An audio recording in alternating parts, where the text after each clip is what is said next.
I got an email. I get lots of emails.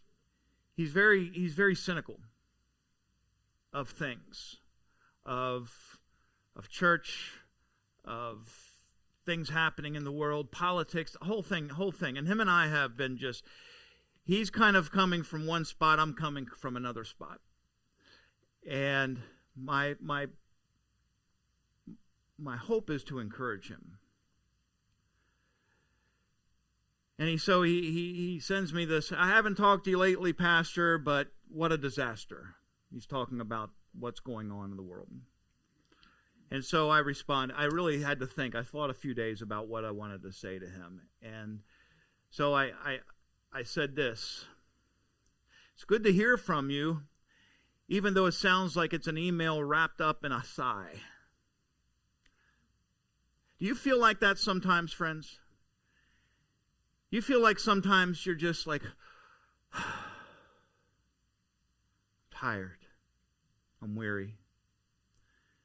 The world makes me weary. The condition of this world makes me weary. I feel like sometimes David that says, why do the wicked prosper? Right? And I said, you're right, so-and-so. The world is feeling like a complete disaster. The world is and has always been a chaotic place. And right now, it seems louder than ever. But from God's vantage point, nothing is spiraling out of control. We need to be reminded of that sometimes. We need to be reminded that we're looking at the world and we're seeing the evil. We're seeing, floods, more floods. Is there a lot of floods? Medical stuff.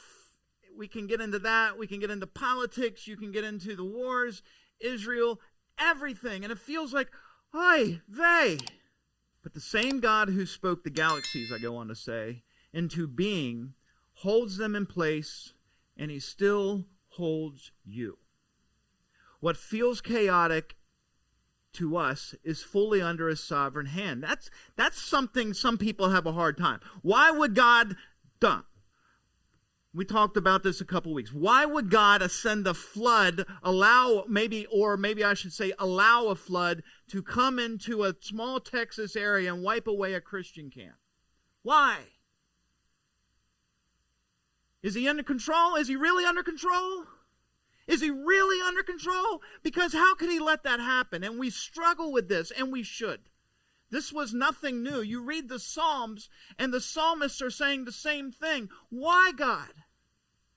So if you're saying, why, God, you're in good hands. And we don't need, sorry for the colloquialism, Sunday school answers for those kind of things. Wrestle with that. You know what? God can wrestle with you on it. Wrestle with it. Going on. He's weaving his perfect plan, even when it feels like the days are at their darkest. And can you take that personally right at the moment? Because some of you may be going through something very dark.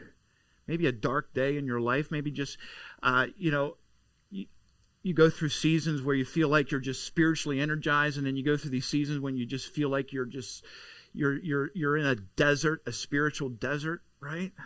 I do. There are days when I just I got to pull myself up, get an extra cup of coffee. But Jesus warned us there would be political upheaval, earthquakes, wars, disasters, and deceptions before his return. And I cite some things for the man. And here's the good news. None of this caught him off guard. Remember this, God has a plan, and you are securely in his hands. Even when it feels like leaders and nations are shaking, Jesus is king. Presidents will come and go, but he reigns forever. Don't let the works of men steal your peace. Isaiah 46:10 reminds us, my counsel shall stand, and I will accomplish all my purpose. That's true on the global stage and in the details of your own life too. Hang in there. Maybe some of you need to hear this today. Hang in there. The story isn't over yet.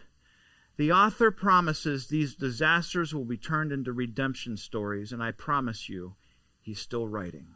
Someone needed to hear that this morning, besides the person I wrote that email back to. Hang in there. God's got a story that he's written. He's writing for this entire world, but he's also writing a story for you. And he wants you to know that the whole world may feel like it's about ready to fall out of your hands. You can let it, because God has you, and he has this, and he's going to take you, and he's going to carry you through it. Jesus said this, "A little while you will no longer see me, and again a little while you will see me." You can almost see like the blood kind of like, what are you saying? And Jesus picks this up, obviously, because he says, some of his disciples then said to one another, "What is he telling us?" And so they're asking, what is this he's saying, a little while? We don't know what he's talking about. So Jesus says, why are you deliberating about this? Truly, truly, I tell you that you will cry and lament, but the world will rejoice. You're going to see things happen in the world that you can't explain. Evils that seem to just shadow the blessing of life.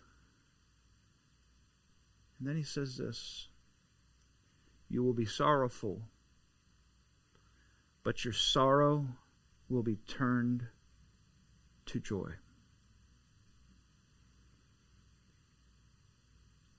Some of us feeling sorrowful this morning, burdened, weighed, grieved, overcome. Yeah. Hang on to the Master's words, because your sorrow is going to be turned to joy, and the sorrow of this world is going to be turned to joy. Amen?